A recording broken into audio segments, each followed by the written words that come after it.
Madame, Monsieur, bonjour. Bienvenue dans votre journal. Au sommaire de ce Savane Midi, réaménagement des horaires scolaires, un acteur du monde éducatif donne son avis. Koudougou Robert Kaboré commente l'arrêté conjoint du 31 décembre 2025 qui réorganise les cours dans les collèges et lycées du Burkina Faso. Les détails au début de ce journal.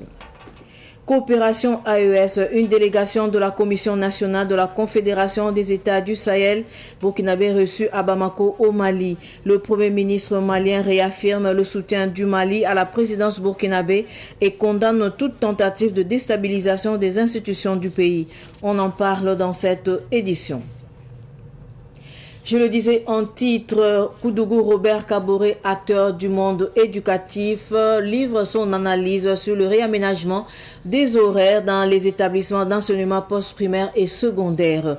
Un arrêté conjoint du 31 décembre 2025 émanant du ministère en charge de l'enseignement secondaire et du ministère de la fonction publique réorganise les horaires des cours dans les collèges et lycées.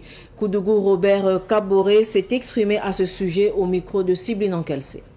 Depuis l'annonce des nouveaux horaires dans les établissements d'enseignement, élèves, enseignants et parents s'adaptent progressivement à ce changement. Cette réorganisation du temps scolaire vise, selon les autorités, à améliorer le rendement éducatif tout en tenant compte des réalités climatiques et pédagogiques. Koudougou Robert Kaboré, secrétaire général du SINAFEB, réagit. C'est dire que toute la semaine du lundi à samedi midi, c'est occupé. On se demande quelle est l'opportunité d'abord de ce changement.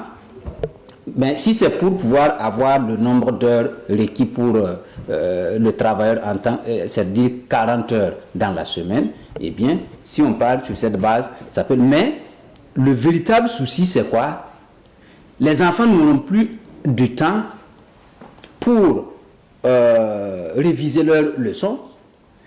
Ensuite, la programmation des devoirs, ça pose un problème. Et voilà que les enseignants vont se poser des questions. Pourquoi on prend un arrêté en ce moment-là, au deuxième trimestre? Quelle est l'opportunité de prendre un arrêté pareil au deuxième trimestre? Sur le terrain, la mesure est accueillie diversement. Si certains saluent une mesure qui va permettre une meilleure organisation des cours, d'autres appellent à des ajustements pour prendre en compte les contraintes des familles et des établissements scolaires. Cela va amener à bousculer les emplois de temps. Et au niveau des établissements, s'il n'y a pas une concertation pour prendre la chose avec beaucoup plus de philosophie, ça sera encore un autre problème qu'on est en train de créer. Maintenant, les enfants aussi vont se plaindre parce que leur temps de samedi, s'ils n'ont pas de devoir, ils ont du temps pour apprendre, réviser leurs leçons, les dimanches également. Voilà que toute la semaine est prise. Ils laissent dimanche. Comment cela va s'opérer? Mais nécessairement, il faut une concertation pour en tout cas réorganiser la programmation des devoirs, réorganiser les activités. Koudougou Robert Kaboré appelle les autorités à tenir compte du temps d'apprentissage des enfants. Comme message que nous avons à l'endroit de l'autorité, qu'on tienne compte effectivement du temps d'apprentissage des enfants, parce que les mardis soirs et les jeudis soirs, que apparemment au niveau de l'opinion on peut croire que non, c'est pour des activités de mineurs. Non, en fait ce sont des heures consacrées également à la production, donc ce sont des heures pédagogiques. Voilà, donc on ne pourra pas dire que mardi soir et jeudi soir on ne travaille pas. Non, ça travaille, mais pomper les enfants de lundi à samedi, vraiment, c'est trop. C'est trop. Donc, l'appel que nous lançons, c'est vrai, les enseignants faisaient pour les samedis, faisaient des devoirs des samedis, sans que le samedi ne soit officiellement encadré par un texte réglementaire. Mais si ça arrive, eh bien qu'on revoie pour permettre aussi à nos enfants de récupérer. Ils ont besoin aussi de laver leurs vêtements et autres pour être propres encore le lundi et puis reprendre les cours. La réussite des nouveaux horaires dépendra surtout de l'adhésion de tous les acteurs du système éducatif, selon Koudougou Robert Kaboré. Une réforme appelée, selon le secrétaire général du SINAFEB, à évoluer au rythme des réalités du terrain. Momoni Zungrana, enseignant-chercheur à l'université Joseph Kizerbo au département de lettres modernes, a été nommé ministre de l'enseignement secondaire, de la formation professionnelle et technique. C'était au cours du remaniement ministériel du lundi 12 janvier dernier. Il remplace à ce poste Boubacar Savadougou. Le profil de Momoni Zungrana avec Salif Sandouidi.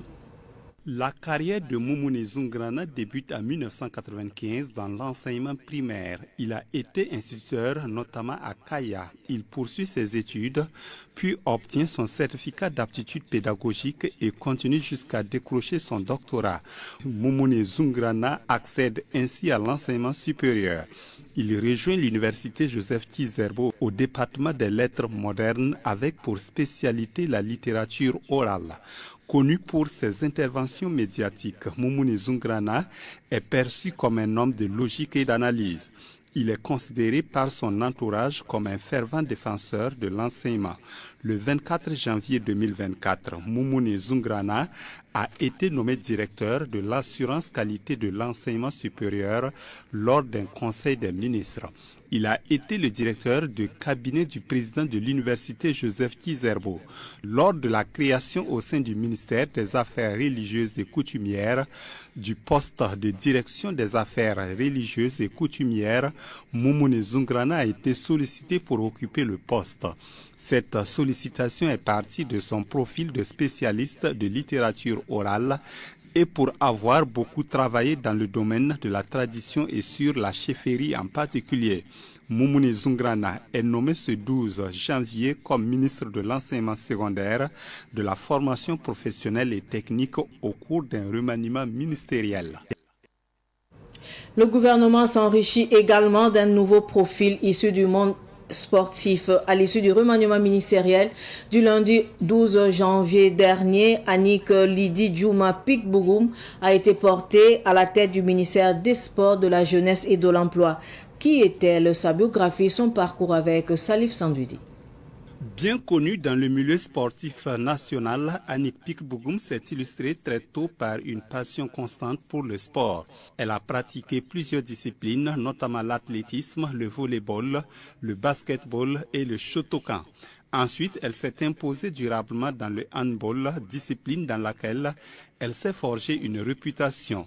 Plusieurs fois championne nationale, elle a évolué également à l'étranger, notamment au sein de l'Union sportive des enseignants de Bassam en Côte d'Ivoire, alors deuxième meilleure équipe du pays en 1992. Cette expérience s'inscrivait dans le cadre de sa formation après son admission au concours de recrutement des professeurs d'éducation physique de la CONFEJES, la conférence des ministres de la jeunesse et des sports des pays ayant le français en partage. De retour au Burkina en 1996, elle rejoint l'AS Sonabi où elle cumule les fonctions de joueuse et d'entraîneuse. Annick Pikbougoum est professeure d'éducation physique de formation. Elle s'oriente ensuite vers l'encadrement de haut niveau. En janvier 2003, elle obtient à l'université de Leipzig en Allemagne le diplôme d'entraîneur international en handball.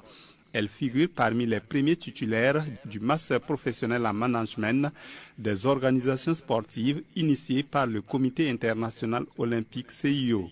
Sur le plan administratif, elle a été la première directrice du sport de haut niveau de 2006 à 2011. Elle est chargée d'études au ministère de l'enseignement secondaire et supérieur de 2011 à 2017, puis directrice adjointe de l'Institut des sciences du sport et du développement humain entre 2017 et 2020. Annick Pikbougoum est directrice exécutive de Special Olympics Burkina depuis 2002 en tant qu'engagée en faveur de l'inclusion. Depuis mars 2021, elle siège au Conseil de leadership africain de Special Olympics où elle est l'unique représentante de l'Afrique francophone actuellement à son second mandat. Avant sa nomination au gouvernement, elle était chargée de mission au cabinet du ministre chargé de l'enseignement supérieur. Tout autre sujet à présent. L'Union des États membres de l'Organisation de coopération islamique dont fait partie le Burkina Faso discute sur les actions de prévention de crises de migration forcée qui touchent les réfugiés migrants et les personnes déplacées internes dans l'espace OCI. La réunion qui a débuté hier à Ouagadougou prend fin aujourd'hui. Elle voit la participation de plusieurs pays venus de 4 coins du monde. Les précisions avec Germaine Farama. Pendant que les pays occidentaux ferment les portes aux étrangers, l'Union des États membres de l'Organisation de coopération islamique UPCI, elle, réfléchit sur la protection des migrants et des réfugiés. À l'entame des travaux, le président de l'Assemblée législative de transition du Burkina a indiqué que le droit d'asile ou la protection des étrangers existait déjà en Afrique et au Burkina bien avant le siècle des conquêtes coloniales. Selon Ousmane Bougouma, malgré les souffrances des migrants et des réfugiés, ils contribuent au développement de leur pays d'accueil. La migration, phénomène constitutif de l'expérience humaine, peut être une source de prospérité, d'innovation et de développement durable.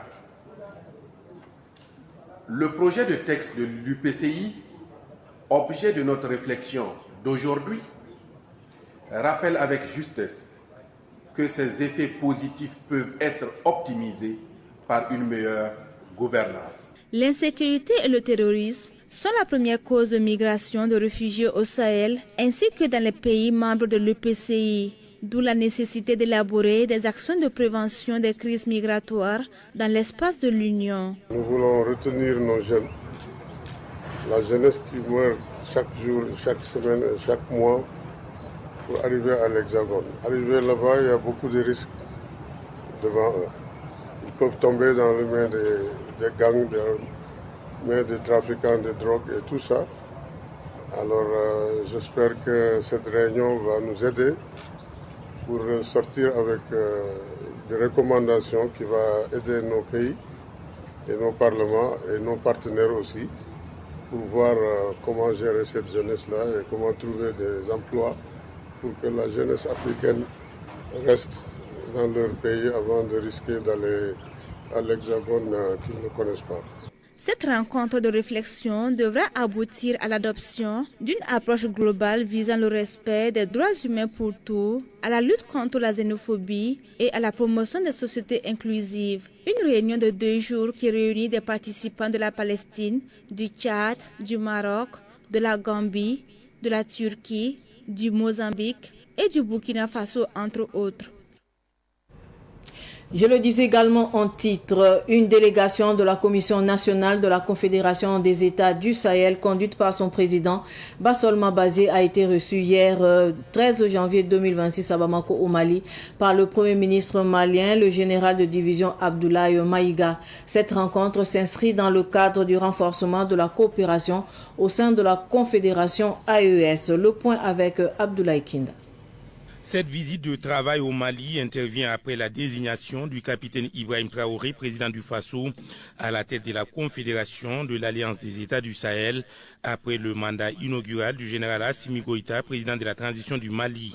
Le ministre Abdoulaye Diop du Mali est revenu sur les défis relevés pour l'opérationnalisation de la Confédération, les résultats communs atteints dans la mise en œuvre de la feuille de route de l'an 1 de la Confédération et les leçons apprises dans le cadre de la coordination des activités confédérales. La vision et la mission étant confédérale et à terme fédérale, le ministre malien Abdoulaye Diop et son hôte du Burkina Faso ont insisté sur la nécessaire prise en compte dans les besoins essentiels des populations par la mise en œuvre des actions concrètes qui impactent directement les conditions de vie des populations, y compris le renforcement de la libre circulation et les actions d'intégration socio-économique des peuples dans un esprit de fraternité, de solidarité, de pragmatisme et d'engagement commun. Tout en saluant les avancées significatives enregistrées lors du mandat inaugural, le président de la commission de la Confédération AES du Burkina, Bassolma Bazé, a sollicité le soutien et l'accompagnement du Mali dans la poursuite des missions confédérales sous la présidence du Burkina Faso. Pour le ministre Abdoulaye Diop, et je cite, Le train de la Confédération AES n'a fait que changer de conducteur, mais le Mali reste toujours à bord pour arriver ensemble à la destination convenue. Fin des citations. De ce fait, il a renouvelé la disponibilité et l'engagement des autorités et du peuple malien à accompagner le capitaine Ibrahim Traoré et le Burkina Faso, qui assure désormais la présidence en exercice de l'AES. Actualité sportive de cette édition, le championnat national féminin de première division entame demain la 12e journée de ses rencontres. L'USFA, actuellement leader, accueille Wandrabo de Waïgouya au stade municipal Dr Issoufou Joseph Konombo de Ouagadougou. Sur le terrain de l'ENAM, l'AS Douane affrontera Dafra de Bobo Dioulasso. Le centre national technique de la Fédération burkinabé de football sera le théâtre du match Azaf contre Djelgoudji, tandis qu'Étincelle se déplacera à Fadangourma pour défier Hirondelle. CAN Maroc 2025, les finalistes de la 35e édition de la Coupe d'Afrique des Nations CAN Maroc 2025 seront connus ce soir à l'issue de 2 demi-finales.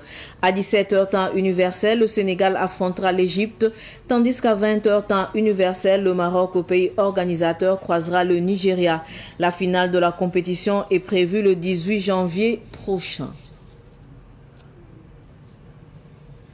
Ainsi s'achève cette édition d'information. Merci de rester fidèle au programme de Savane TV. Au revoir.